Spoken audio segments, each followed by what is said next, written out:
ಇಡೀ ದೇಶದಲ್ಲಿ ಒಂದು ಶ್ರೇಷ್ಠವಾದ ಕೆಲಸ ಯಾವುದಪ್ಪ ಅಂತಂದ್ರೆ ಅದು ಗುರುವಿನ ಕೆಲಸ. ಅಂತ ಶ್ರೇಷ್ಠವಾದ ಕೆಲಸಕ್ಕೆ ಸರಿಯಾದ ಮನ್ನಣೆ ಇಲ್ಲ ಅಂತಂದ್ರೆ ಸರ್ ನಮ್ಮ ಪ್ರಾಬ್ಲಮ್ ಅಂದ್ರೆ ಜಾಬ್ ಸೆಕ್ಯೂರಿಟಿ ಇಲ್ಲ ಸರ್. ಕದಡಿದ ಸಲಿ ನಮ್ ತಿಳಿವಂದದೆ ನೀರೊಳಗಿರಿದುದು ಬೆವರ್ತು ನುರಾಗ ಪತಾಕಂ ಅದನ್ನ ಹೇಳ್ತಾ ಇರೋದು ನಮ್ಮ ಕನ್ನಡ ಪ್ರಾಧ್ಯಾಪಕರು. ಇಲ್ಲಿ ಸಮಾವೇಶಕ್ಕೆ ಬರುವಾಗ ನನ್ನ ಸ್ಟೂಡೆಂಟ್ ಸಿಕ್ಕಿದ್ರು. ಅವ್ರಿಗೆ ಬೋಧನೆ ಮಾಡಿರುವಂತಹ ಅವರಿಗೆ ಈಗ 60,000 ರೂಪಾಯಿ ಸ್ಯಾಲ್ರಿ, ನಾವು ತಿಂಗಳಿಗೆ 14,000 ರೂಪಾಯಿ ಸ್ಯಾಲ್ರಿ. ಪರಪ್ಪ ನಗರದಲ್ಲಿ ಕೈದಿಗಳು 500ರಿಂದ 700 ರೂಪಾಯಿ ಕೊಡ್ತಾರೆ. ನಮಗೆ ಎಷ್ಟು 400 ರೂಪಾಯಿನೂ ಬರಲ್ಲ. ಇವಾಗ ಹೇಳಿ, ಕೈದಿಗಿಂತ ಕಡೆ ಖಂಡಿತ ನೆಲೆ ಇಲ್ದಂಗೆ ಮಾಡಬೇಕು ಅಂತ ಒಂಥರ ಹೆಂಗೆ ಮಾಡ್ತಾರೆ ಅಂದರೆ ಟಿಶ್ಯೂ ಪೇಪರ್ ಇದ್ದಂಗೆ ಒರೆಸ್ಕೊಳ್ಳೋದು ಬಿಸಾಕ್ಬಿಡೋದು, ಕೆಲಸ ಮಾಡಿಸ್ಕೊಳ್ಳೋದು ಬಿಸಾಕ್ಬಿಡೋದು. ಇತಿಹಾಸ ಹೇಳ್ತಾ ಇದ್ದೀವಿ, ಬಟ್ ನಮ್ಮ ಇತಿಹಾಸ ನಮ್ಗೆ ಸರಿಯಾಗಿ ಗೊತ್ತಿಲ್ಲದ ಪರಿಸ್ಥಿತಿ ತಂದಿಟ್ಬಿಟ್ಟಾರೆ ಗೌರ್ಮೆಂಟ್.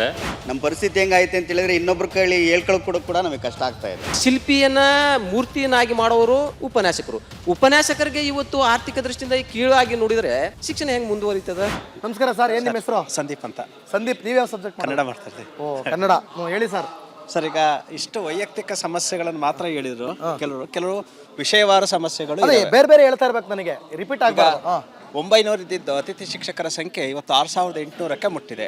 ಈಗ 900ರಿಂದ ಇವತ್ತು 6,800 ಹತ್ರ ಮುಟ್ಟಿದೆ ಅಂದ್ರೆ ಕಾರಣ ಏನು? ಸರ್ಕಾರದ ನಿರ್ಲಕ್ಷ್ಯ. ಯಾಕೆ ಅಂದ್ರೆ ಸರ್ಕಾರ ನೇಮಕಾತಿಗಳನ್ನ ಮಾಡ್ಕೊಳ್ತಿಲ್ಲ. ತುಂಬಾ ವ್ಯವಸ್ಥಿತವಾಗಿ. 900 ಯಾವ ಇಸ್ವಿಲಿತ್ತು? ಕೋವಿಡ್ಗಿಂತ ಸ್ವಲ್ಪ ಮುಂಚೆ ಸರ್. ಕೋವಿಡ್ ಮುಂಚೆ ಅಂದ್ರೆ 2018 17-18. ಹಾಂ ಸರ್, 19 900 ಇದ್ದಿದ್ದು ಇವತ್ತು ಅತಿಥಿ ಉಪನ್ಯಾಸಕರ ಸಂಖ್ಯೆ ಸುಮಾರು 7,010 ಹತ್ರ ಇಡೀ ರಾಜ್ಯದಲ್ಲಿ ತಲುಪಿದೆ.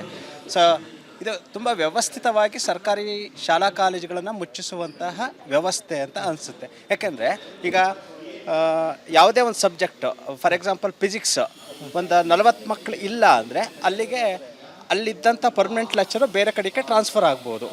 ಅಲ್ಲಿಗೆ ಒಬ್ಬರು ಪರ್ಮನೆಂಟ್ ಲೆಕ್ಚರು ಆ ಸ್ಥಾನಕ್ಕೆ ಬರಲಿಕ್ಕೆ ಸಾಧ್ಯ ಆಗಲ್ಲ. ಯಾಕೆ ಕೊಡಲ್ಲ? ಯಾಕೆಂದ್ರೆ ಮಕ್ಕಳ ಸಂಖ್ಯೆ 40ಕ್ಕಿಂತ ಕಡಿಮೆ ಇದೆ. ಹಾಗಾಗಿ ಪರ್ಮನೆಂಟ್ ಲೆಕ್ಚರ್ನ ಅಲ್ಲಿಗೆ ಹಾಕಕ್ಕೆ ಬರಲ್ಲ. ಅಲ್ಲಿ ಗೆಸ್ಟ್ ಲೆಕ್ಚರ್ ಹಾಕ್ಬೋದು. ಗೆಸ್ಟ್ ಲೆಕ್ಚರ್ ಹಾಕ್ಬೋದು. ಅದು ವ್ಯವಸ್ಥೆ ಏನಾಗ್ತಾ ಹೋಗುತ್ತೆ ಅಂದರೆ ಗೆಸ್ಟ್ ಲೆಕ್ಚರ್ ಜಾಸ್ತಿ ಆಗಿ ಕೊನೆಗೆ ಇಡೀ ಸರ್ಕಾರವೇ ಯಾವ ಥರ ಮಾಡುತ್ತೆ ಅಂದರೆ ಪರ್ಮನೆಂಟ್ ಲೆಕ್ಚರ್ಸ್ ಇಲ್ಲ. ಅಲ್ಲಿ ಪರ್ಮನೆಂಟ್ ಲೆಕ್ಚರ್ಸ್ ಇಲ್ಲ ಅಂದರೆ ವ್ಯವಸ್ಥೆ ಹೆಂಗಾಗ್ತಾ ಇದೆ ಅಂದರೆ ಮಕ್ಕಳಿಲ್ಲ ಅಂತ ಲೆಕ್ಚರ್ಸ್ ಇಲ್ಲ, ಲೆಕ್ಚರ್ಸ್ ಇಲ್ಲ ಅಂತ ಮಕ್ಕಳಿಲ್ಲ. ಅದೊಂದು ಆಯಿತಾ. ಈಗ ವಾಣಿಜ್ಯ ವಿಭಾಗದಲ್ಲಿ ಅಕೌಂಟೆನ್ಸಿ, ಬಿಸ್ನೆಸ್ 2 ಸಬ್ಜೆಕ್ಟ್ ಇದೆ ಸರ್. 2 ಸಬ್ಜೆಕ್ಟಿಗೆ ಒಂದು ಸಬ್ಜೆಕ್ಟಿಗೆ 1 ಲೆಕ್ಚರ್ ಅಂತೆ, 2 ಸಬ್ಜೆಕ್ಟಿಗೆ 2 ಲೆಕ್ಚರ್ಸ್ ತಗೋಬೇಕು ಅಲ್ವಾ? ಅಲ್ಲಿ ಕಾಮರ್ಸಲ್ಲಿ ಹಂಗೆ ಆಗ್ತಾ ಇಲ್ಲ. ನೀವು ಇಡೀ ಕರ್ನಾಟಕದಲ್ಲಿ ಎಲ್ಲಾದರೂ ಕೇಳ್ಕೊಂಡು ಬನ್ನಿ, ಅಕೌಂಟೆನ್ಸಿ ಮತ್ತು ಬಿಸ್ನೆಸ್ಸು ಒಬ್ಬರೇ ಲೆಕ್ಚರ್ ಮಾಡಬೇಕು. ಅದು ಪರ್ಮನೆಂಟು ಲೆಕ್ಚರ್ಸಿಗೆ ಏನಾದರೂ ಇಟ್ಕೊಳ್ಳಿ, ಅದು ಕೂಡ ಗೆಸ್ಟ್ ಲೆಕ್ಚರ್ಸಿಗೂ ಕೂಡ ಅದೇ ಅನ್ವಯ ಆಗ್ತಾ ಇದೆ. ಹೀಗಾಗಿ ಕಾಮರ್ಸ್ ಲೆಕ್ಚರ್ ತುಂಬ ಸಫರ್ ಪಡ್ತಾ ಇದ್ದಾರೆ ಸರ್. ರಾಜೇಂದ್ರ ಪ್ರಸಾದ್ ಅಂತ ಚಾಮರಾಜನಗರದಿಂದ ಓ ನಗರದವ್ರೇನ್ರಿ? ಸರ್, ಚಾಮರಾಜನಗರ ಬಂದಿರೋದು. ನಗರದಲ್ಲಿ ಇಂಗ್ಲಿಷ್ ನಾನು ಗುಂಡ್ಲುಪೇಟೆ ಸರ್. ಗುಂಡ್ಲುಪೇಟೆ ಅಲ್ಲಿ ನಿಮ್ಮೂರಿಗೆ ಬಂದಿದ್ದೆ, ಕಾರ್ಯಕ್ರಮ ಮಾಡಿದ್ದೀನಿ. ನಾನು ಇಂಗ್ಲಿಷ್ ಅನ್ನ ಟೀಚ್ ಮಾಡ್ತಿದ್ದೀನಿ. ಓ ಇಂಗ್ಲಿಷ್ ಪಾಠನಾ? ಇದು ಇಂಗ್ಲಿಷ್ ಮೊದಲನೇ ಪಾಠ, ಜೆಂಟ್ಲ್ಮನ್ ಆಫ್ ದಿ ಜಂಗಲ್. ನಾವು ಸರ್, ನಮ್ಮಲ್ಲಿ ಈಗ ನಮ್ಮ ಸಂಘಟನೆಯಲ್ಲಿ 6,000ಕ್ಕಿಂತ ಹೆಚ್ಚು ಜನ ಇದ್ದಾರೆ. ನಮ್ಮ ಸ್ಯಾಲ್ರಿ ಏನಾಗ್ಬಿಟ್ಟಿದೆ 14,000 ರೂಪಾಯಿ ನಾವು ತಗೊಳ್ತಿದ್ದೀವಿ. ಮನೆ ಬಾಡಿಗೆ ಕಟ್ಲಿಕ್ಕಾಗೋದಿಲ್ಲ, ಮಕ್ಕಳನ್ನ ಸ್ಕೂಲಿಗೆ ಸೇರ್ಸ್ಲಿಕ್ಕಾಗೋದಿಲ್ಲ, ಮತ್ತೆ ನಮಗೆ ತಿಂಗಳಿಗೆ ಒಂದು ರಜಾ ಕೊಡ್ತಿಲ್ಲ. ಈ ಗೌರ್ಮೆಂಟ್ ನೌಕರರಿಗೆ 15 EL ಇದೆ, 10 CL ಇದೆ, 2 RH ಇದೆ ಅವ್ರಿಗೆ. ನಮಗೆ ಒಂದು ದಿನ ರಜಾ ಹಾಕಿದ್ರೆ ನೆಕ್ಸ್ಟ್ ಮಂತ್ ಏನಾದರೂ ನನಗೆ ತುಂಬ ಎಮರ್ಜೆನ್ಸಿ ಇದೆ, ನಂಗೆ ರಜಾ ಬೇಕು ಅಂದರೆ ನಿನ್ನೆ ಈ ತಿಂಗಳ ಸಂಬಳ, ಈ ತಿಂಗಳದ್ದು ರಜಾ ಮುಗ್ದೋಗಿದೆ, ನಿನ್ನ ನೆಕ್ಸ್ಟ್ ಡೇ ರಜಾ ಹಾಕಿದ್ರೆ ನಿನ್ನ ಸ್ಯಾಲ್ರಿ ಕಟ್ ಮಾಡ್ತೀನಿ ಅಂತ ಮೌಖಿಕವಾಗಿ ಆದೇಶ ಹಾಕ್ತಾರೆ ಯಾರು ಪ್ರಿನ್ಸಿಪಾಲ್ಗಳು ಮತ್ತು DDಗಳು.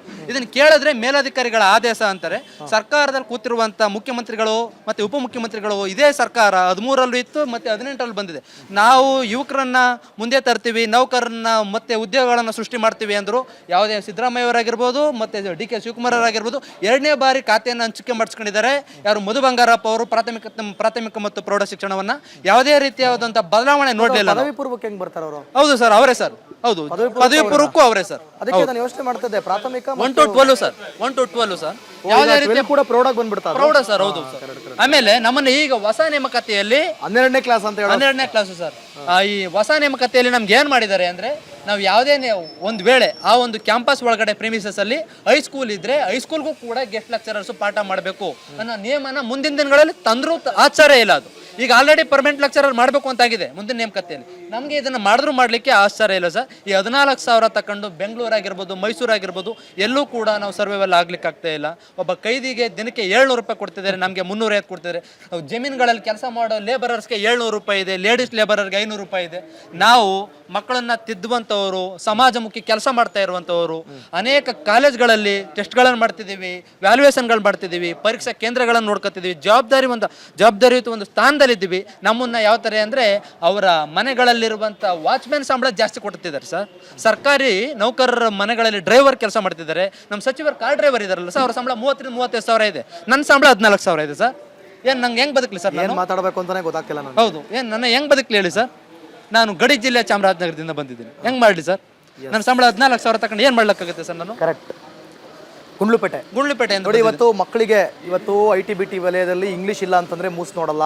ಗ್ಲೋಬಲ್ ಲ್ಯಾಂಗ್ವೇಜ್ ಸರ್ ಅದು. ಇವತ್ತು ಇಂಗ್ಲಿಷ್ ಎಷ್ಟು ವಿದ್ಯಾಭ್ಯಾಸಕ್ಕೆ ಅಥವಾ ನಮ್ಮ ಬದುಕಿಗೆ ಬೇಕು. ನಮ್ಮ ಮಾತೃಭಾಷೆ ಕನ್ನಡನೇ ಆಗಿರ್ಬೋದು, ನಮಗೆ ಕನ್ನಡನೇ ಪ್ರಥಮ ಕನ್ನಡ, ಆದರೆ ದ್ವಿತೀಯ ಅಂತಲೇ ಇದೆ ಇಂಗ್ಲೀಷ್. ಆಯಿತಾ? ಯಾಕಂದರೆ ಇವತ್ತು ಇಂಗ್ಲೀಷ್ ಇಲ್ಲ ಅಂತಂದರೆ ಇವತ್ತು ಒಂಥರ ಬೇರೆ ರೀತಿಯಲ್ಲೇ ನೋಡ್ತಾರೆ. ಇವತ್ತು ಇಂಟರ್ವ್ಯೂನಲ್ಲಿ ಫಸ್ಟ್ ಕೇಳೋದೇ ನಿಮಗೆ ಸೆಲ್ಫ್ ಇಂಟ್ರೊಡಕ್ಷನ್. ಆ ಸೆಲ್ಫ್ ಇಂಟ್ರೊಡಕ್ಷನ್ಲೇ ಇಂಗ್ಲೀಷ್ನಲ್ಲಿ ಸರಿಯಾಗಿ ಅವನ ಬಗ್ಗೆನೇ ಅವನು ಇಂಗ್ಲೀಷ್ನಲ್ಲಿ ಹೇಳ್ಕೊಳಕ್ಕಾಗಲಿಲ್ಲ ಅಂತಂದರೆ ಸೊ ಮೊದಲನೇ ಫೇಲ್ ಅಲ್ಲೇ ಆಗುತ್ತೆ. ಅವನ ಬದುಕಿನ ಮೊದಲನೇ ಫೇಲ್ಯೂರ್ ಅಲ್ಲೇ ಆಗುತ್ತೆ. ಸೊ ಅಂಥ ಇಂಗ್ಲೀಷ್ ಶಿಕ್ಷಕರಿಗೂ ಕೂಡ ಬರೀ 14,000 ಸಂಬಳ. ಓಕೆ, ನೆಕ್ಸ್ಟ್ ಸರ್, ನಿಮ್ಮ ಹೆಸರು ಹೇಳಿ. ನಿಮ್ಮ ಹೆಸರು? ನನ್ನ ಹೆಸರು ಸಂತೋಷ್ ಮಠಪತಿ ಅಂತ. ಸಂತೋಷವಾಗಿದ್ದೀರಾ? ಅದೇ ರೀ ಸರ್. ಅದಿರ್ರಿ, ಯಾವ್ರಿ? ನಮ್ದು ಚಿಕ್ಕೋಡಿ ಸರ್. ಚಿಕ್ಕೋಡಿ ರೀ? ಅಲ್ಲೆಲ್ಲ ಬಂದು ಕಾರ್ಯಕ್ರಮ ಮಾಡಿವ್ರಿ ನಾವು? ಸರ್, ನಾವು ಬಂದಿದ್ವಿ. ಚಿಕ್ಕೋಡಿ ಅಕಣಿಯಾಗ ಎಲ್ಲ ಮಾಡ್ಬಿಟ್ಟಿವಿ ನಾವು. ಮಾಡಿರಿ. ಅಲ್ಲಿ ಯಾವ್ರಿ? ನಮ್ದು ಚಿಕ್ಕೋಡಿಯಲ್ಲಿ ಯಡೂರು ಅಂತ ಸರ್. ಯಡೂರು. ನಾವು ಸದಲಗ ಗೌರ್ಮೆಂಟ್ ಕಾಲೇಜಲ್ಲಿ ಅತಿಥಿ ಉಪನ್ಯಾಸಕನಾಗಿ ಕಾರ್ಯನಿರ್ವಹಿಸ್ತಾ ಇದ್ದೇನೆ. ಅದೇ ರೀತಿಯಲ್ಲಿ ಜಿಲ್ಲಾ ಅಧ್ಯಕ್ಷನಾಗಿ ಚಿಕ್ಕೋಡಿ.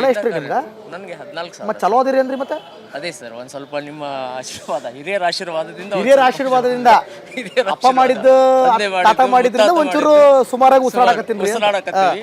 ಹೇಳ್ರಿ, ಈಗ ನೀವು ಉಪನ್ಯಾಸಕರಾಗಿ ಏನ್ ಪ್ರಾಬ್ಲಮ್ ಫೇಸ್ ಮಾಡತ್ತೀರಿ ಸರ್? ತುಂಬಾ ಅನೇಕ ಸಮಸ್ಯೆಗಳಿದಾವೆ. ನಮ್ಮೆಲ್ಲ ಸಹೋದ್ಯೋಗಿಗಳು ಹೇಳಿದಂತೆ ತುಂಬಾ ಸಮಸ್ಯೆಗಳಿದಾವೆ. ಅದ್ರ ಜೊತೆಗೆ ಮತ್ತೊಂದು ಹೇಳೋದಂತಂದ್ರೆ, ಈಗ ನಾವು ಕನಿಷ್ಠ ವೇತನ ಏನ್ ಬಿಡುಗಡೆ ಮಾಡ್ತಾರೆ ಸರ್, ಅದು 2-3 ತಿಂಗಳಿಗೆ 4 ತಿಂಗಳಿಗೆ ಬಿಡುಗಡೆ ಮಾಡ್ತಾರೆ. ಬರ್ರಿ ಸರ, ಮಾತಾಡಿದ್ರೆ ಹೋಗ್ಬಿಡ್ರಿ. ಮತ್ತೆ ನಾವು ಆ ಬಿಡುಗಡೆ ಮಾಡಿದಂತ ಹಣ ನಮ್ಗೆ ನಮ್ಮ ಖಾತೆಗೆ ಬಂದು ಜಮಾ ಆಗ್ಬೇಕಾದ್ರೆ ಅಲ್ಲಿ ನಾವು ನಾವೇ ಹೋಗಿ DDP ಆಫೀಸ್ದಲ್ಲಿ ಕ್ಲಾರ್ಕ್ಗಳಿಗೆ ಹೇಳಬೇಕು. DDP ಅವ್ರಿಗೆ ಹೇಳಬೇಕು, ಮನವಿ ಸರ್ 4 ದಿವಸ ಆಯ್ತು ಬಿಡುಗಡೆ ಮಾಡಿದ್ದಾರೆ ರಾಜ್ಯ ಖಜಾಂಚಿಯಿಂದ, ತಾವು ಒಂದು ಸ್ವಲ್ಪ ಆದಷ್ಟು ಶೀಘ್ರದಲ್ಲಿ ನಮಗೆ ವೇತನ ಬಿಡುಗಡೆ ಮಾಡಿ ಸರ್, 4 ತಿಂಗಳಿಂದ ವೇತನ ಇಲ್ಲ, ಹಬ್ಬ ಇದೆ, ಹುಣ್ಣಿಮೆ ಇದೆ ಅಂತ ಹೇಳಬೇಕು ಸರ್. ಅವಾಗ ಅಲ್ಲಿ ಕಣ್ಣು ತೆರೀತಾರೆ. ಇಂಥದ್ರಲ್ಲಿ ಏನಾದರೂ ಪ್ರೆಷರ್ ಹಾಕಿದ್ವಿ ಅಥವಾ ಏನಾದರೂ ಒಬ್ರು ಯಾರ ಕಡೆ ಅಂದ್ರೆ ನಮ್ಮ ಅಧ್ಯಕ್ಷರಂತ ಕಾರ್ಯನಿರ್ವಹಿಸ್ತಿರ್ತಾರೆ MLAಗಳು, ಸ್ಥಳೀಯ MLAಗಳು ನಮ್ಮ ಕಾಲೇಜುಗಳಿಗೆ, ಅವ್ರಿಗೆ ಹೋಗಿ ಮನವಿ ಮಾಡಿ ಅವ್ರ ಕಡೆಯಿಂದ ಹೇಳಿಸಿದ್ರಂದ್ರೆ ಅಲ್ಲಿದ್ದಂಥ ಸಿಬ್ಬಂದಿಗಳು ಕೇಳ್ತಾರೆ, ನಿಮಗೆ ಶಾಸಕರು ಪಗಾರ ಕೊಡ್ತಾರೋ ಅಥವಾ ನಾವು ಇಲಾಖೆಯವರು ಪಗಾರ ಕೊಡ್ತಾರೋ? ಇಂತಹ ಒಂದು ಕೆಟ್ಟ ಘಟನೆಗಳನ್ನು ನಾನೇ ಸ್ವತಃ ಸರ್ ಇದೇ ವರ್ಷ ನಾನು ಅನುಭವಿಸಿದ್ದೇನೆ. ಹೀಗೆಲ್ಲ ಹೇಳ್ತಾರೆ. ಅದಷ್ಟೇ ಅಲ್ಲದೆ ಸರ್, ಡೆಪ್ಟೇಷನ್ ಹಾಕಿದ್ರು ಈ ವರ್ಷ ಒಂದು ಸುಮಾರು ಡೆಪ್ಟೇಷನ್ ಹಾಕ್ತಾ ಇದ್ರು. ಡೆಪ್ಟೇಷನ್ ಹಾಕಿದ್ರು ಸರ್, ಸುಮಾರು ಆಲ್ ಓವರ್ ಕರ್ನಾಟಕದಲ್ಲಿ 4,000 ಜನ ಡೆಪ್ಟೇಷನ್ ಹಾಕಿದ್ರು. ಅದರಲ್ಲಿ ನಮ್ಮ ಜಿಲ್ಲೆಯಲ್ಲಿ 54 ಜನರದ್ದು ಲಿಸ್ಟ್ ಮಾಡಿದ್ರು ಸರ್. ಡೆಪ್ಟೇಷನ್ ಮಾಡಬೇಡಿ ಅಂತ ನಾವು ನಮ್ಮ ವಿಧಾನ ಪರಿಷತ್ ಸದಸ್ಯರಾದಂಥ ಪ್ರಕಾಶ್ ಹುಕ್ಕೇರಿ ಅವ್ರ ಕಡೆಗೆ ಮತ್ತು ಶಾಸಕರಾದ ಗಣೇಶ್ ಹುಕ್ಕೇರಿ ಅವ್ರ ಕಡೆಗೆ ಹೋಗಿ ಭೇಟಿಯಾಗಿ ಮನವಿ ಮಾಡ್ಕೊಂಡಿವಿ ಸರ್. ನಮ್ಮೆಲ್ಲ ಜಿಲ್ಲೆಯಿಂದ ಎಲ್ಲ ಒಂದು 25-30 ಜನ. ಆಮೇಲೆ ಅವರು ಅದಾರ್ರಿ ಸರ್, ಎಲ್ಲೂ ಕಾಣಿಸ್ಕೊಳ್ಳೋದೇ ಇಲ್ಲ. ಅದಕ್ಕೆ ಸ್ವಲ್ಪ ಏಜ್ ಆಗಿದೆ ಬಹಳ. ಅಲ್ಲ, ಅವ್ರ ಮಕ್ಕಳು ಇವ್ರು ಇದಾರೆ, ಗಣೇಶನ ಹುಕ್ಕೇರಿ ಅವರು ಅದಾರೆ ಸರ್. ಅಲ್ಲಿ ಹೋಗಿ ಮನವಿ ಮಾಡ್ಕೊಂಡ ನಂತರ ಅವರು DDP ಅವರಿಗೆ ನಿರ್ದೇಶನ ಮಾಡಿದ್ರು ಸರ್, ಹಾಗೆ ಮಾಡ್ಲಿಕ್ಕೆ ಹೋಗ್ಬೇಡಿ, ನಮ್ಮಲ್ಲಿ ಇದ್ದಂಥ ಅತಿಥಿ ಉಪನ್ಯಾಸಕರನ್ನ ಗೌರವಪೂರ್ವಕವಾಗಿ ನಡೆಸ್ಕೊಂಡು ಹೋಗಿ ಅಂತ ಅವ್ರು ಹೇಳಿದ್ರು. ಅಲ್ಲಿ ಇದ್ದಂಥ ಒಬ್ಬ ಕ್ಲಾರ್ಕ ಇದೇ ರೀತಿಯಲ್ಲಿ ಬಂಡ ಮೆರೆದ ಸರ್. ಅವನು ಅಂದರೆ ಪ್ರಾಚಾರ್ಯರುಗಳಿಗೆ, ಇಲ್ಲ ನಾವು ಮೇಲಿಂದ ಆದೇಶ ಬಂದಿದೆ, ನೀವು ಇವರನ್ನು ರಿಲೀವ್ ಮಾಡಬೇಕು, ಇವರನ್ನು ಜಾಯಿನ್ ಮಾಡ್ಕೋಬೇಕು. ಯಾಕೆ ಮಾಡ್ಕೋತಾ ಇಲ್ಲ, ನಿಮ್ಮನ್ನು ನೌಕರಿದಿಂದ ಕಿತ್ತು ಹಾಕ್ತೀವಿ. ಇಲ್ಲಿವರೆಗೆ ಆ ಕ್ಲಾರ್ಕ ಮಾತಾಡ್ತಿದ್ದ. ಅವನ ಹೆಸರು ಹೇಳೋದು ಬೇಡ ಈ ಸಂದರ್ಭದಲ್ಲಿ, ಆದರೆ ಅವನಿಗೆ ಏನೋ ದೇವ್ರ ದಯದಿಂದ ಶಿಕ್ಷೆ ಆಯ್ತು. ಆಯ್ತು, ಶಿಕ್ಷೆ ಆಯ್ತು ಶೀಘ್ರದಲ್ಲಿ. ಅಲ್ಲಿಂದ ಅವನು ವರ್ಗಾವಣೆಗೊಂಡ ಸರ್, ವರ್ಗಾವಣೆಗೊಂಡ. ಇಲ್ಲೇ ನಂದು ಕನ್ನಡ ಸರ್, MA MD ಇನ್ ಕನ್ನಡ ಸರ್. ಪಕ್ಕ ಉತ್ತರ ಕರ್ನಾಟಕ. ಅದೇ ರೀತಿಯಲ್ಲಿ ಈಗ ಮಹಿಳಾ ಆಮೇಲೆ ಈಗ ನಮ್ಮ ಸಹೋದ್ಯೋಗಿ ಅವರು ಹೇಳಿದಂತೆ ಸರ್, ಅನೇಕ ಕಾಲೇಜುಗಳಲ್ಲಿ ಕಟ್ಟಡಗಳು ಸರಿಯಾಗಿಲ್ಲ, ಸರ್ಕಾರಿ ಕಟ್ಟಡಗಳು ನಮ್ಮ ಉತ್ತರ ಕರ್ನಾಟಕದಲ್ಲಿ. ಟಾಯ್ಲೆಟ್ಸ್ ಇಲ್ಲ, ಜೆಂಟ್ಸ್ ಟಾಯ್ಲೆಟ್ ಅವ್ರಿಗಿಲ್ಲ ಸರ್. ಸುತ್ತಮುತ್ತ ಎಲ್ಲ ಸರ್ಕಾರ ಸರಿಯಾಗಿ ನಿಭಾಯಿಸಕ್ಕಾಗ್ತಿಲ್ಲ. ಆಗಿದ್ದಾಗ ಮತ್ತೆ ನಾವು ಎಷ್ಟು ವರ್ಷದಿಂದ ಸರ್ ನಾವು 2009 ನಿಮ್ಮ ನೋಡಿದ್ರೆ ಶಿಕ್ಷಕರು ಒಂದ್ಸಲ ರಾಜಕಾರಣಿ ಅನ್ಸುತ್ತೆ, ಒಳ್ಳೆ ವೈಟ್ ಅಂಡ್ ವೈಟ್ ಅಲ್ಲಿ ಬಂದಿದ್ದೀರಾ. ಇಲ್ಲ ಸರ್ 2009 ನಾನು ಕಾರ್ಯನಿರ್ವಹಿಸ್ತಾ ಇದ್ದೇನೆ. ಅನೇಕ ಸಮಸ್ಯೆಗಳನ್ನ ಸರ್ ನಾವೆಲ್ಲ ಸಹೋದ್ಯೋಗಿಗಳು ಎದುರಿಸಿದ್ದೇವೆ ಸರ್. ಈಗ ನಿಮ್ಮ ಮಾಧ್ಯಮದ ಮುಖಾಂತರ ನಾನು ಒಂದೇ ವಿನಂತಿ ಮಾಡ್ತೀವಿ ನೋಡಿ, ನಾವು ಸೇವಾ ಭದ್ರತೆಯನ್ನು ಮಾಡ್ತಿದ್ದೀವಿ, ಕೇಳಿ ಅವ್ರನ್ನ. ಡಿಗ್ರಿ ಎಲ್ಲ ಮಾಡ್ತೀರಾ ಸರ್. ನಿಮ್ಮ ಕಾರ್ಯಕ್ರಮಗಳು ನಾವು ಯಾವುದೂ ತಪ್ಪಿಸಲ್ದೆ ನಮ್ದು ಇದನ್ನ ರೇಷಿಯೋ ನೋಡಿದ್ರೆ ನಾವು 6 ಪಬ್ಲಿಕ್ 6 ಇದೇ ಟಿವಿ ನೋಡೋದು, ನಿಮ್ದು 6 ಟಿವಿನೇ ನೋಡೋದು. ಆಮೇಲೆ ಅನೇಕ ಸಮಸ್ಯೆಗಳು ಸರ್, ಒಂದೆರಡಲ್ಲ 100 ಸಮಸ್ಯೆಗಳಿದಾವೆ. ಅದರಲ್ಲಿ ಪ್ರಮುಖವಾಗಿ ಸೇವಾ ಭದ್ರತೆ. ಈ ಡಿಗ್ರಿ ಕಾಲೇಜ್ ಸರ್ ಅವ್ರಿಗೆ 3 ಪಾಯಿಂಟ್ ಕೃಪಾಂಕ ಕೊಡ್ತಾರೆ ಇಂತಿಷ್ಟು ಒಂದು ವರ್ಷಕ್ಕೆ. ನೆಕ್ಸ್ಟ್ ಇಯರ್ ಅದು ಕನ್ಸಿಡರ್ ಆಗುತ್ತೆ ಸರ್ ಅವ್ರ ಜಾಬ್. ಇದಕ್ಕೆ ಬಳ್ಳಾರಿಯಿಂದ ಬಂದಿದ್ದೀವಿ. ನಮ್ಮ ಸಮಸ್ಯೆ ಏನಂತಂದ್ರೆ ಎಲ್ಲರಿಗೂ ಇರ್ತಕ್ಕಂಥ ಕೆಲವು ಸಮಸ್ಯೆ ಕರೆಕ್ಟ್ ನಾವು ತುಂಬಾ ನೋಡಿದೀನಿ ಗ್ರೌಂಡ್ ಲೆವೆಲ್ ಅಲ್ಲಿ. ಪದವಿ ಪೂರ್ವ ಶಿಕ್ಷಣ ಇಲಾಖೆ ನಿರ್ದೇಶಕರು ಹೇಳ್ತಾ ಇದ್ದಾರೆ, ಏನಂತ ಮೀಟಿಂಗ್ ಅಲ್ಲಿ ಹೇಳ್ತಾರೆ, ಪರ್ಮನೆಂಟ್ ಶಿಕ್ಷಕರ ಉಪನ್ಯಾಸಕರಿಗಿಂತ ಅತಿಥಿ ಉಪನ್ಯಾಸಕರ ರಿಸಲ್ಟೇ ಚೆನ್ನಾಗಿದೆ. ಅವ್ರ ಬಾಯಲ್ಲಿ ಬರ್ತಕ್ಕಂಥ ಮಾತುಗಳಿವೆ, ಹೌದಾ? ಹಾಗಾಗಿ ನಾವೆಲ್ಲ ಕರೆಕ್ಟಾಗಿ ಕ್ವಾಲಿಟಿ ಇದ್ದೀವಿ, ಎಜುಕೇಷನ್ನು ಕೂಡ ಇದೆ. ನಮ್ಮನ್ನ ಯಾಕೆ ಮುಂದಿನ ನೇಮಕಾತಿಗಳಲ್ಲಿ ನಮ್ಮನ್ನು ಪರಿಗಣಿಸಬಾರದು ಅಂತಕ್ಕಂಥದ್ದು. ಒಬ್ಬೊಬ್ಬರು 10 ವರ್ಷ ಮಾಡಿದ್ದೀವಿ, 15 ವರ್ಷ ಮಾಡಿದ್ದೀವಿ, ಇನ್ನೇನು ರಿಟೈರ್ಮೆಂಟಿಗೆ 5 ವರ್ಷ 4 ವರ್ಷ ಇದೆ ಭಾಳ ಜನದ್ದು. ಅಷ್ಟೆಲ್ಲ ಇದ್ರೂ ಕೂಡ ನಮ್ಮನ್ನು ಯಾಕೆ ಪರಿಗಣಿಸೋದಿಲ್ಲ? ಪ್ರತಿ ವರ್ಷನೂ ಅವ್ರನ್ನ ಏನು ಮಾಡ್ತಾರೆ, ಬಿಟ್ಬಿಡ್ತಾರೆ, ಮತ್ತೆ ಹೊಸರು ತಗೊಳ್ಳೋದು, ಪ್ರತಿ ವರ್ಷನೂ ಬಿಡೋದು, ಹೊಸರು ತಗೊಳ್ಳೋದು ಅಂತಕ್ಕಂಥ. ಅಂದರೆ ನಮಗೆ ಅಲ್ಲಿ ನೆಲೆ ಇಲ್ದಂಗೆ ಮಾಡಬೇಕು ಅಂತ ಒಂಥರ ಹೆಂಗೆ ಮಾಡ್ತಾರೆ ಅಂದರೆ ಟಿಶ್ಯೂ ಪೇಪರ್ ಇದ್ದಂಗೆ ಒರೆಸ್ಕೊಳ್ಳೋದು, ಬಿಸಾಕ್ಬಿಡೋದು, ಕೆಲಸ ಮಾಡಿಸ್ಕೊಳ್ಳೋದು, ಬಿಸಾಕ್ಬಿಡೋದು. ನೋಡಿ, ಒಬ್ಬ ಶಿಕ್ಷಕ ತನ್ನನ್ನು ತಾನು ಟಿಶ್ಯೂ ಪೇಪರಿಗೆ ಹೋಲಿಕೆ ಮಾಡ್ಕೊಳ್ಳುವಂಥ ಪರಿಸ್ಥಿತಿಯನ್ನ ರಾಜ್ಯ ಸರ್ಕಾರ ತಂದಿಟ್ಟಿದ್ದೀರಿ ಅಂದರೆ ಇದಕ್ಕಿಂತ ಫೇಲ್ಯೂರ್ ಮತ್ತೊಂದಿಲ್ಲ, ಇದಕ್ಕಿಂತ ನಿಮ್ಮ ವಿಫಲತೆ ಮತ್ತೊಂದಿರ್ಲಿಕ್ಕೆ ಸಾಧ್ಯನೇ ಇಲ್ಲ. ಇದೊಂದು ಸಮಸ್ಯೆ ಏನಂತಂದ್ರೆ, ಶಿಕ್ಷಣ ಇಲಾಖೆ, ಪದವಿ ಪೂರ್ವ ಶಿಕ್ಷಣ ಇಲಾಖೆ ಆದೇಶ ಹೊರಡಿಸಿದೆ. ಏನು, ಒಬ್ಬ ಅತಿಥಿ ಉಪನ್ಯಾಸಕನಿಗೆ 10 ರಿಂದ 11 ಗಂಟೆಗಳು ಮಾತ್ರ ಏನು ಮಾಡಬೇಕು, ಕೊಡಬೇಕು ವಾರಕ್ಕೆ. ಅದಕ್ಕಿಂತ ಹೆಚ್ಚು ಕೊಡಂಗಿಲ್ಲ. ಅದಕ್ಕಿಂತ ಹೆಚ್ಚೇನಾರ ಕಾರ್ಯಭಾರ ಇದ್ದರೆ ಬೇರೊಂದು ಉಪನ್ಯಾಸಕರನ್ನು ನೇಮಕ ಮಾಡ್ಕೊಳ್ಬೇಕು ಅಂತ ಇದೆ. ಆದರೆ ಶಿಕ್ಷಣ ಇಲಾಖೆಯವ್ರಿಗೂ ಗೊತ್ತಿದೆ, ನಿರ್ದೇಶಕರಿಗೂ ಗೊತ್ತಿದೆ, ಮಂತ್ರಿಗಳಿಗೂ ಗೊತ್ತಿದೆ, ಆಮೇಲೆ ಪ್ರಿನ್ಸಿಪಾಲ್ರಿಗೂ ಗೊತ್ತಿದೆ, ಅಲ್ಲಿ ಡಿಗಳಿಗೂ ಗೊತ್ತಿದೆ. ನಾವು ಜೀವಂತ ಉದಾಹರಣೆ, ಪ್ರತಿ ವರ್ಷ 2018ರಿಂದ ಬಳ್ಳಾರಿ ಜಿಲ್ಲೆಯಲ್ಲಿ ಮುನ್ಸಿಪಲ್ ಕಾಲೇಜು ಮತ್ತು ಗರ್ಲ್ಸ್ PU ಕಾಲೇಜಲ್ಲಿ ವಾರಕ್ಕೆ 20 ಗಂಟೆ ಪರ್ಮನೆಂಟ್ ಉಪನ್ಯಾಸಕರು ದುಡಿತಾ ಇದ್ದೀವಿ. ಇವತ್ತಿಗೂ ಕೂಡ 10 ಗಂಟೆ ಕಾರ್ಯಭಾರ ಸರ್ಕಾರ ಆದೇಶ ಹೊರಡಿಸಿದೆ, ಅವರ ಆದೇಶದಲ್ಲಿದೆ. ಆದರೆ ಯಾವುದೇ ರೀತಿಯ ಉಪನ್ಯಾಸಕರ ಪ್ರಾಂಶುಪಾಲರ ಮೇಲೆ ಮತ್ತು ಡಿಗಳ ಮೇಲೆ ನಿರ್ದೇಶಕರು ಇವತ್ತಿನವರೆಗೂ ಕೂಡ ಏನು ಮಾಡಿಲ್ಲ, ಕ್ರಮ ಕೈಗೊಂಡಿಲ್ಲ. ಯಾಕೆ? ಸರ್ಕಾರಿ ಆದೇಶಕ್ಕೆ ಏನಾದರೂ ಬೆಲೆ ಇಲ್ವಾ? ಸುರೇಶ್ ಅಂತ ಸರ್, ಯಾವ್ರಿ? ನಮ್ದು ಬೆಳಗಾವಿ ರೀ. ಬೆಳಗಾವಿ ರೀ. ಬೆಳಗಾವಿ ಮಂದಿ ಬೆಂಗಳೂರಿಗೆ ಬಂದು ಈ ಥರ ಇದ್ರೊಳಗಡೆ ಭಾಗವಹಿಸಿ ಎಲ್ಲೆಲ್ಲಿಂದ ಬರಕತ್ತಾರ ನೋಡ್ರಿ, ಏನು ಪ್ರಯೋಜನ ಇಲ್ಲ. ಬೇರೆ ನೀವು ಅಲ್ಲಿಂದ ಎಲ್ಲಿಗೆ ಬಂದ್ರಿ? ಬೇರೆ ಆಪ್ಷನ್ಸ್ ಇಲ್ಲ ನಮಗೆ, ಯಾಕಂದ್ರೆ ನಾವು ಸರ್ಕಾರ ಸಬ್ಜೆಕ್ಟ್ ಮಾಡ್ತೀರಿ. ನಮ್ದು ಹಿಸ್ಟ್ರಿ ಮಾಡ್ತೀವಿ ಸರ್. ನೀವು ಯಾವ ಸಬ್ಜೆಕ್ಟ್ ಹೇಳಿಲ್ಲ ನನಗೆ? Kannada subject sir. Kannada subject. History ನೀವು ಸಬ್ಜೆಕ್ಟ್. ಇತಿಹಾಸ ಹೇಳಿ ಸರ್. ಇತಿಹಾಸ ಹೇಳ್ತಾ ಇದ್ದೀವಿ, ಬಟ್ ನಮ್ಮ ಇತಿಹಾಸ ನಮ್ಗೆ ಸರಿಯಾಗಿ ಗೊತ್ತಿಲ್ಲದ ಪರಿಸ್ಥಿತಿ ತಂದಿಟ್ಬಿಟ್ಟಾರೆ ಗೌರ್ಮೆಂಟ್. ಯಾಕಂತಂದ್ರೆ ಏನಾಗಿದೆ ಅಂದರೆ, PU ಕಾಲೇಜಿನ ಕಳೆದ 10 ವರ್ಷಗಳಿಂದ ಯಾವುದೇ ರೀತಿ ಕಾಲ್ಫಾರ್ಮ್ ಆಗಿಲ್ಲ. ಈಗ ಎಲ್ಲ PU ಕಾಲೇಜ್ಗಳು ನಡೀತಾ ಇರೋದು ಅತಿಥಿ ಉಪನ್ಯಾಸಕರ ಮೇಲೆ ನಡೀತಾ ಇದಾವೆ. ಬಟ್ ಅತಿಥಿ ಉಪನ್ಯಾಸಕರಿಲ್ಲ ಅಂದ್ರೆ PU ಕಾಲೇಜ್ ಸರಿಯಾಗಿ ನಡೆಯಕ್ಕೆ ಸಾಧ್ಯನೇ ಇಲ್ಲ. ಆದ್ರೆ ಅತಿಥಿ ಉಪನ್ಯಾಸಕರ ಬದುಕೆ ಈಗ ಏನಾಗೈತೆ ಅಂದ್ರೆ ಮೂರಾಬಟ್ಟೆ ಆಗಿ ಹೋಗ್ಬಿಟ್ಟೆ. ಯಾವ ರೀತಿ ಮೂರಾಬಟ್ಟೆ ಆಗೈತೆ ಅಂದ್ರೆ, ಬರೋದು ಕೊಡೋದು 14,000 ರೂಪಾಯಿ. 14,000 ರೂಪಾಯಿನ 2 ತಿಂಗಳ ಅಥವಾ ಒಮ್ಮೆ 3 ತಿಂಗಳ ಹೋಗುತ್ತೆ. 2 ತಿಂಗಳ 3 ತಿಂಗಳ ಏನು ಮಾಡಬೇಕು, ಜೀವನ ಫ್ಯಾಮಿಲಿ ಇರೋದಂಥ ಪರಿಸ್ಥಿತಿಗಳಿಗೆ ಏನು ಮಾಡ್ಬೇಕು ಅನ್ನೋದು ಗೊತ್ತಾಗಲ್ಲ. ನಾವು ಮಿನಿಮಮ್ ನಮಗೊಂದು ಬೆಂಬಲ ಮಿನಿಮಮ್ ಕೊಡ್ರಿ, ಒಂದು ಕನಿಷ್ಠ ವೇತನ ಕೊಡ್ರಿ ಅಂತ ಕೇಳ್ತಾ ಇದ್ದೀವಿ. ಆ ಕನಿಷ್ಠ ವೇತನಕ್ಕೆ ಸರ್ಕಾರ ಯಾವುದೇ ರೀತಿ ನಮಗೆ ಬೆಳಗಾವಿಯಲ್ಲಿ ಎಷ್ಟು ಕೊಡತ್ತಾರ ಸಂಬಳ? 14,000 ಎಲ್ಲ ಕಡೆ ಆಲ್ ಓವರ್ ಕರ್ನಾಟಕದಲ್ಲಿ 14,000 ಅಷ್ಟೇ ಕೊಡ್ತಾರೆ ಸರ್. ಆದರೆ 14,000 ನಮ್ಗೆ ಸರಿಯಾಗಿ ಸಿಗ್ತಾ ಇಲ್ಲ. ಮಿನಿಮಮ್ ಕೊಡ್ಬೇಕಂತ ಕೇಳ್ತಾ ಇದ್ದೀವಿ. ಒಬ್ಬ ಗೊಂಡಿಗೆ ನಮ್ಮ ಕೈಯಾಗ ಕಲ್ತಂಥ ವಿದ್ಯಾರ್ಥಿ ಇವತ್ತು ಏನೇನೋ ತೊಗೊಳ್ತಾ ಇದ್ದಾನೆ, ಎಷ್ಟೆಷ್ಟು ಪಗಾರ ತೊಗೊಳ್ತಾ ಇದ್ದಾನೆ. ಅವ್ನು ನಮ್ಮ ಕಡೆ ಬಂದಾಗ ಎಲ್ಲ ಚಲೋ ತಂಗಿ ಹೆಂಗೆ ಬೇಕಾದಂಗೆ ಇರುತ್ತೆ. ನಾವು ಅವ್ನು ಕಲಿಸಿ ನಾವು ಅದು 14,000 ರೂಪಾಯಿಗೆ ತಿಂಗಳಗಟ್ಟಲೆ ಕಾಯ್ಬೇಕು, ಅದು ಸರಿಯಾಗಿ ಸಿಗ್ತಾ ಇಲ್ಲ. ಅದಕ್ಕೆ ನಾವು ಸರ್ಕಾರದಲ್ಲಿ ಏನು ತಿಳೋದಂದ್ರೆ, ಅತಿಥಿ ಉಪನ್ಯಾಸಕರನ್ನು ಸ್ವಲ್ಪ ನೋಡ್ರಿ, ಅವ್ರ ಮೇಲೇ ಒಂದು PU ಮಹಾವಿದ್ಯಾಲಯಗಳು ನಡೆಯಾಗತ್ತಾವ. ಅವರ ಒಂದು ಶ್ರಮಕ್ಕೊಂದು ಏನೋ ನಿಮ್ಮ ಕಡೆಯಿಂದ ಆದಷ್ಟು ನಮಗೊಂದು ಮಿನಿಮಮ್ ಕೇಳ್ತಾ ಇದ್ದೀವಿ. ನಾವೇನು 50,000 ಕೇಳ್ತಾ ಇಲ್ಲ, 1 ಲಕ್ಷ ಕೇಳ್ತಾ ಇಲ್ಲ. ಒಂದು ಕನಿಷ್ಠ ಒಂದು ಕನಿಷ್ಠ ಅದನ್ನು ಸ್ವಲ್ಪ, ಯಾಕಂದ್ರೆ ಬೇಡಿಕೆ ಇದೆ. ಅದಕ್ಕಾಗಿ ನಾವು ಮಾಧ್ಯಮದ ಮುಖಾಂತರ ಸರ್ಕಾರಕ್ಕಾಗಲಿ ಸಂಬಂಧಪಟ್ಟಂಥ ಶಿಕ್ಷಣ ಅಧಿಕಾರಿಗಳಿಗಾಗಲಿ ನಾವು ಕೇಳ್ಕೊಳ್ಳೋದಿಷ್ಟೇ, ಮುಖ್ಯಮಂತ್ರಿ ಅವ್ರಿಗೆ ಕೇಳ್ಕೊಳ್ಳೋದಿಷ್ಟೇ, ಅತಿಥಿ ಉಪನ್ಯಾಸಕರನ್ನು ಸ್ವಲ್ಪ ಗಮನದಲ್ಲಿಟ್ಟುಕೊಂಡು ಅವ್ರಿಗೆ ಸಿಗಬೇಕಾದಂಥ ಒಂದು ಕನಿಷ್ಠ ವೇತನವನ್ನು ದಯವಿಟ್ಟು ಕೊಡ್ರಿ ಅಂತೇಳಿ ನಾವು ಈ ಮಾಧ್ಯಮದ ಮುಖಾಂತರ ಕೇಳಕ್ಕೆ ಇಷ್ಟ. ನಿಮ್ಮ ಹೆಸರೇನು ಸರ್? ಸರ್ ನಮ್ಮ ಮಹೇಶ್ ಅಂತೇಳಿ ಯಾವ ಸಬ್ಜೆಕ್ಟ್? ಹಾಸನ ಜಿಲ್ಲೆಯಿಂದ ಬಂದಿರತಕ್ಕಂಥದ್ದು. ಹಾಸನದಲ್ಲಿ ನಾವು ವಾಣಿಜ್ಯ ಶಾಸ್ತ್ರ ವಿಭಾಗದ ಅತಿಥಿ ಉಪನ್ಯಾಸಕರು ಸರ್, ಬಿಸಿನೆಸ್ ಸ್ಟಡೀಸ್ ಮತ್ತು ಅಕೌಂಟ್ಸು. ಮತ್ತು ನಮ್ಮಲ್ಲಿ ಏನಾಗಿದೆ ಅಂದರೆ ಸರ್, ವಾಣಿಜ್ಯ ವಿಭಾಗದಲ್ಲಿ ಸರ್ಕಾರ ಆದೇಶನ ಮಾಡಿದೆ ಸರ್, ಏನಂತ, ಒಬ್ಬ ಅತಿಥಿ ಉಪನ್ಯಾಸಕ 10 ಗಂಟೆಯಿಂದ 12 ಗಂಟೆ ಮಾತ್ರ ಬೋಧನೆ ಮಾಡಬೇಕು ಅಂತ. ಆದರೆ ವಾಣಿಜ್ಯ ಶಾಸ್ತ್ರ ವಿಭಾಗದಲ್ಲಿ 20 ಇಂದ 22 ಗಂಟೆ ದುಡಿಸ್ಕೊತಾ ಇದೆ ಸರ್ಕಾರ. ಆದೇಶ ಇದೆ, ಆದೇಶ ಇದ್ರೂ ಕೂಡ ನಮ್ಮ ಅಧಿಕಾರಿಗಳು ಅದನ್ನು ಸರಿಯಾದ ರೀತಿ ಪಾಲಿಸ್ತಾ ಇಲ್ಲ. ಅಲ್ಲ, ನೀವು ಮಲಗದೆ ಯಾವಾಗ ಮತ್ತೆ? ಮಲಗೋದು ಯಾವಾಗ ಅಂತ ಹೇಳಿದ್ರೆ ಅದು ನಿಮಗೆ ಗೊತ್ತು. ನಾವು ಬೋಧನೆ ಮಾಡ್ತೀವಿ, ಬೋಧನೆ ಮಾಡಿದ ಮೇಲೆ ಈಗ 20 ಗಂಟೆ ವರ್ಕ್ ಮಾಡೋದೇ ಆಗುತ್ತೆ. ಅಲ್ಲಿಂದ ಬಂದು ಈಗ ಹೋಗೋದು ಬರೋದೇ ನಮಗೆ ಕೆಲಸ.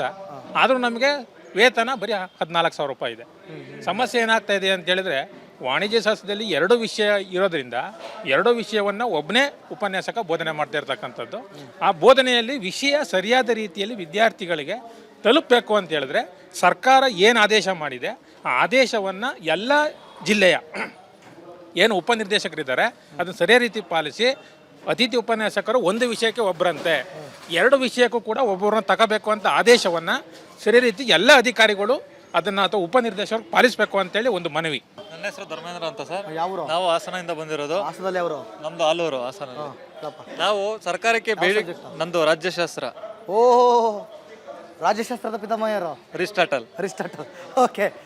ಈಗ ನಾವು ಹೇಗೆ ರಾಜ್ಯ ಸರ್ಕಾರದ ಬಗ್ಗೆ ನಾವು ಮಾತಾಡ್ತೀವಿ, ಹೇಗೆ ರಾಜ್ಯ ಹೇಗಿರ್ಬೇಕು, ಸರ್ಕಾರ ಹೇಗೆ ಆಡಳಿತ ಮಾಡಬೇಕು ಅದ್ರ ಬಗ್ಗೆ ಮಾತಾಡ್ತೀವಿ. ಆದ್ರೆ ನಮ್ಮ ಸರ್ಕಾರವನ್ನ ಸರ್ಕಾರ ಗಮನಿಸ್ತಾ ಇಲ್ಲ, ನಮ್ಮ ಬೇಡಿಕೆಗಳನ್ನ ಈಡೇರಿಸ್ತಾ ಇಲ್ಲ. ರಾಜ್ಯಶಾಸ್ತ್ರದ ಲೆಕ್ಚರ್ನ ನೋವನ್ನ ರಾಜ್ಯ ಸರ್ಕಾರ ಗಮನಿಸ್ತಾ ಇಲ್ಲ.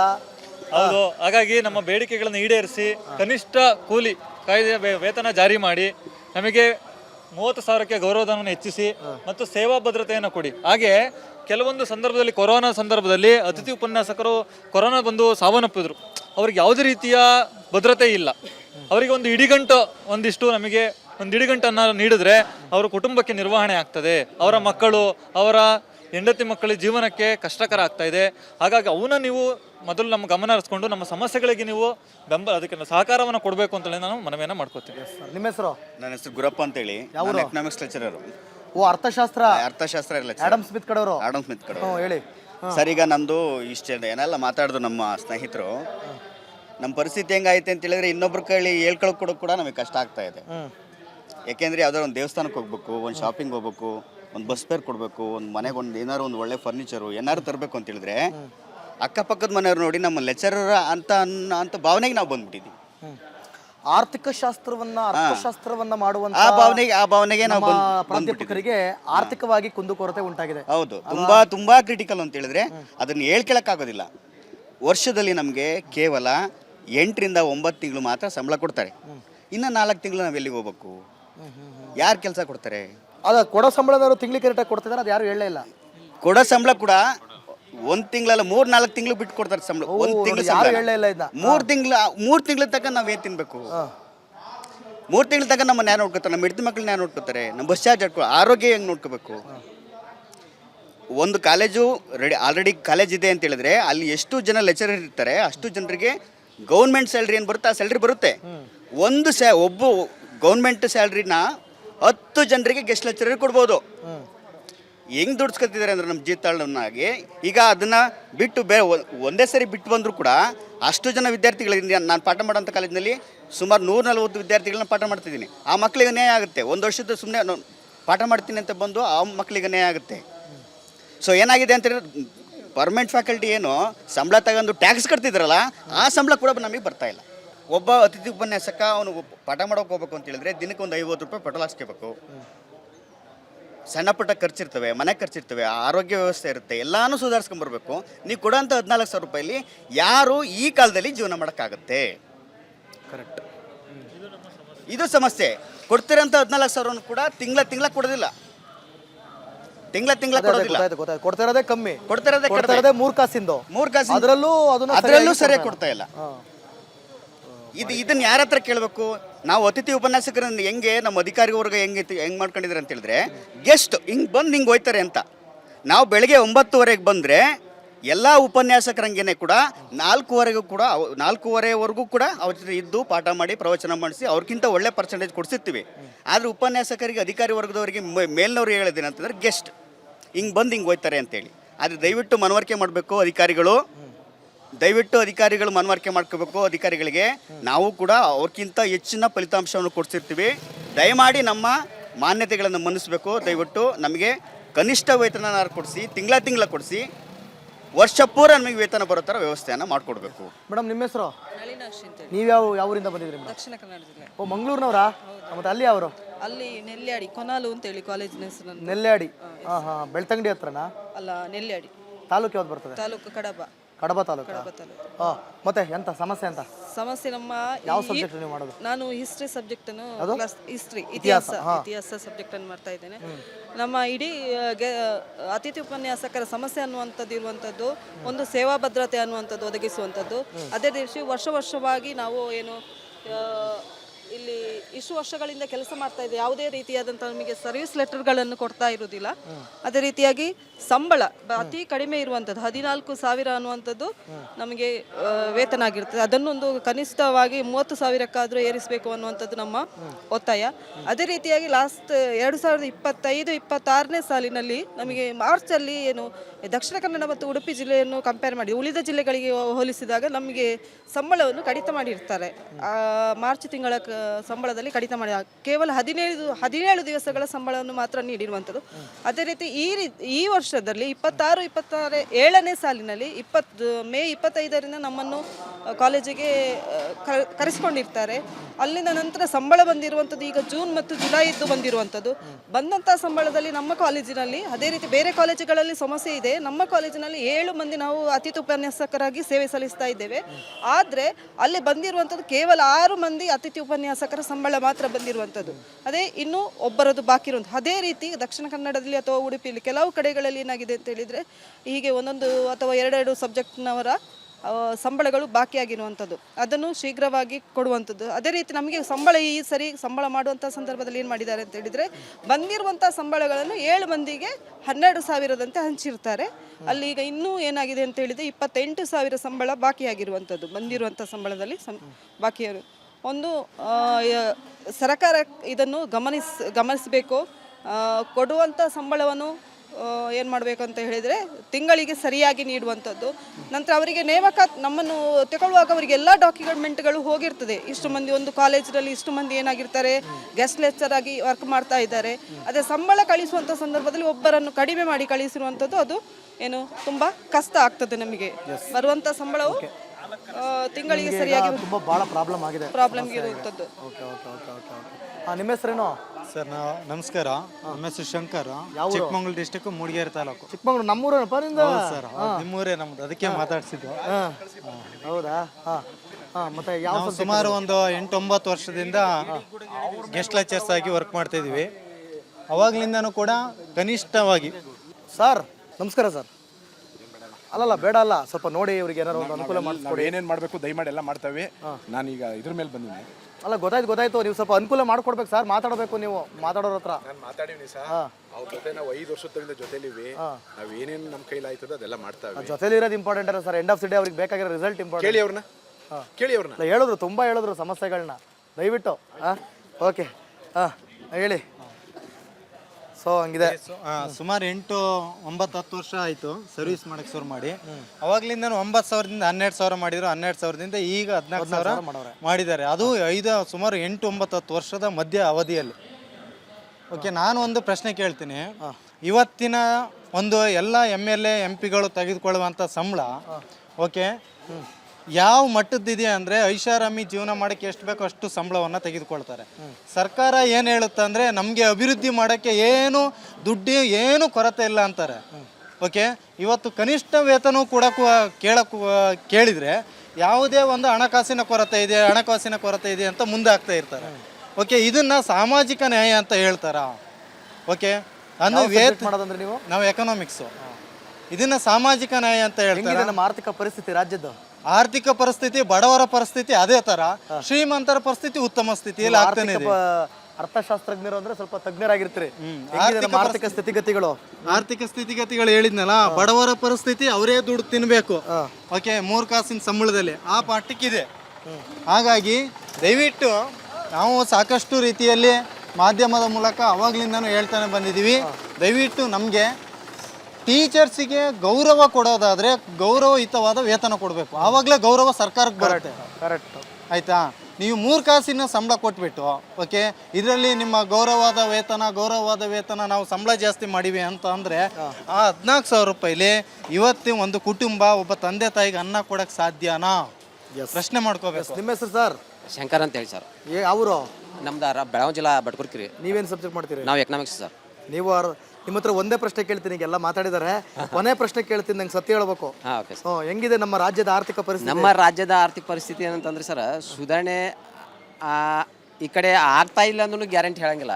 ಆದ್ರೆ ನಮ್ಮ ಆರ್ಥಿಕ ಪರಿಸ್ಥಿತಿ ಏನಂತಂದ್ರೆ ಈಗಾಗಲೇ ಅರ್ಥಶಾಸ್ತ್ರರು ಏನು ಹೇಳಿದ್ದಾರೆ, ಭಾರತ ದೇಶದ ಬೆನ್ನೆಲುಬು ಕೃಷಿಕರು ಮತ್ತು ಶಿಕ್ಷಕರು ಮತ್ತು ವಿದ್ಯಾರ್ಥಿಗಳು. ಈ ಮಾತು ಹೇಳ್ತಾರಲ್ಲ, ಅವ್ರು ಹೇಳ್ತಾರೆ. ಬಟ್ ಈಗ ರಾಜ್ಯ ಸರ್ಕಾರ ಮತ್ತು ಕೇಂದ್ರ ಸರ್ಕಾರ ಹಲವಾರು ಶಿಕ್ಷಣಕ್ಕೋಸ್ಕರ ಹಲವಾರು ಯೋಜನೆಗಳನ್ನ ಜಾರಿಗೆ ತಂದೀವಿ ಅಂತೇಳಿ ಮಾತಿನ ಮುಖಾಂತರ ಹೇಳ್ತಾರೆ. ಆದರೆ ಈ ಶಿಲ್ಪಿಯನ್ನು ಮೂರ್ತಿಯನ್ನಾಗಿ ಮಾಡೋರು ಶಿಕ್ಷಕರು, ಉಪನ್ಯಾಸಕರಿಗೆ ಇವತ್ತು ಆರ್ಥಿಕ ದೃಷ್ಟಿಯಿಂದ ಕೀಳಾಗಿ ನೋಡಿದರೆ ಶಿಕ್ಷಣ ಹೆಂಗೆ ಮುಂದುವರಿತದ? ಕರೆಕ್ಟ್. ಇದು ನಮ್ಮ ಶಿಕ್ಷಣ ವ್ಯವಸ್ಥೆಯಲ್ಲಿರುವಂಥ ಅತಿ ದೊಡ್ಡ ಕಪ್ಪು ಚುಕ್ಕೆ ಅಂತ ಹೇಳಿದ್ರೆ ತಪ್ಪಾಗ್ಲಿಕ್ಕಿಲ್ಲ. ಎಸ್ ವೀಕ್ಷಕರೇ, ಸಾಕಷ್ಟು ಸಮಸ್ಯೆಗಳನ್ನು ಹೇಳಿದ್ರು. ಒಂದಲ್ಲ ಎರಡಲ್ಲ, ಪ್ರತಿಯೊಬ್ಬರು ಕೂಡ ಹೊಸದು ಯಾವುದೂ ಕೂಡ ರಿಪೀಟ್ ಆಗಲಿಲ್ಲ. ಎಲ್ಲೋ ಅಲ್ಲಿ ಕೆಲವೊಂದು ರಿಪೀಟ್ ಆಗಿದ್ದು ಬಿಟ್ಟರೆ ಪ್ರತಿಯೊಂದು ವಿಚಾರ, ಪ್ರತಿಯೊಂದು ಸಮಸ್ಯೆಗಳನ್ನು ಇವತ್ತು ರಿಪಬ್ಲಿಕ್ ಕನ್ನಡದಲ್ಲಿ ನಮ್ಮ ಅತಿಥಿ ಉಪನ್ಯಾಸಕರು ಅದನ್ನು ಎತ್ತಿ ಹಿಡಿದಿದ್ದಾರೆ.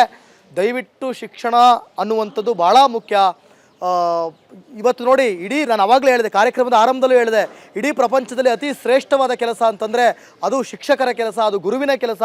ಅದಕ್ಕೆ ನೀವು ಈ ರೀತಿ ಕಪ್ಪು ಚುಕ್ಕೆ ಮಾಡುವಂಥ ಕೆಲಸ ರಾಜ್ಯ ಸರ್ಕಾರ ಮಾಡ್ತಾ ಇದೆ ಅಂತಂದರೆ ನಿಮಗೆ ಸ್ವಲ್ಪನಾದರೂ ಈ ಜನರ ಮೇಲೂ ಕಾಳಜಿ ಇಲ್ಲ, ಬಡವರ ಮೇಲೂ ಕಾಳಜಿ ಇಲ್ಲ, ಶಿಕ್ಷಕರ ಮೇಲೆ ಒಂದು ಗೌರವವೂ ಕೂಡ ಇಲ್ಲ. ಇದು ರಾಜ್ಯ ಸರ್ಕಾರದ ಕಂಪ್ಲೀಟ್ ಫೇಲ್ಯೂರ್ ಅಂತ ಹೇಳಿದ್ರೆ ತಪ್ಪಾಗಲಿಕ್ಕಿಲ್ಲ ಅಂತ ನಾನು ನೇರವಾಗಿ ರಿಪಬ್ಲಿಕ್ ಕನ್ನಡದ ಮೂಲಕ ಹೇಳ್ತಾ ಇದ್ದೀನಿ. ಸೊ ದಯವಿಟ್ಟು ಅವರಿಗೆ ಅದು ಏನೇನು ಬೇಡಿಕೆಗಳನ್ನು ಇಡ್ತಾ ಇದ್ದಾರೆ, ಅವರೇನು ನಿಮ್ಮನ್ನು 1 ಲಕ್ಷ ಕೊಡಿ 2 ಲಕ್ಷ ಕೊಡಿ ಅಂತ ಕೇಳ್ತಿಲ್ಲ, 30,000 ಕೊಟ್ಟರು ಸಾಕು ನಮಗೆ ಸದ್ಯದ ಪರಿಸ್ಥಿತಿ ಇಲ್ಲ ಅಂತ ಕೇಳ್ಕೊತಾ ಇದ್ದಾರೆ. ದಯವಿಟ್ಟು ಅವರಿಗೆ ಅನುಕೂಲ ಮಾಡಿಕೊಟ್ಟು ಅವರಿಗೆ ಅದೇನು ಮಾಡಬೇಕು ಅದನ್ನು ರಾಜ್ಯ ಸರ್ಕಾರದಿಂದ ಮಾಡಿ ಅಂತ ರಿಪಬ್ಲಿಕ್ ಕನ್ನಡದ ಮೂಲಕ ಕೇಳ್ಕೊಳ್ತಾ ಇದ್ದೀನಿ. ನಾಳೆ ಮತ್ತೊಂದು ಕ್ಷೇತ್ರದಲ್ಲಿ, ಮತ್ತೊಂದು ಜಾಗದಲ್ಲಿ ಜನರ ಜೊತೆ, ಜನರ ಧ್ವನಿಯಾಗಿ ಏನು ನಿಮ್ಮ ಪ್ರಾಬ್ಲಮ್ ಅಂತ ಕೇಳ್ಕೊಂಬರ್ತೀನಿ. ಅಲ್ಲಿವರೆಗೂ ನೋಡ್ತಾ ಇರಿ ರಿಪಬ್ಲಿಕ್ ಕನ್ನಡ, ಇದು ನಿಮ್ಮ ಧ್ವನಿ.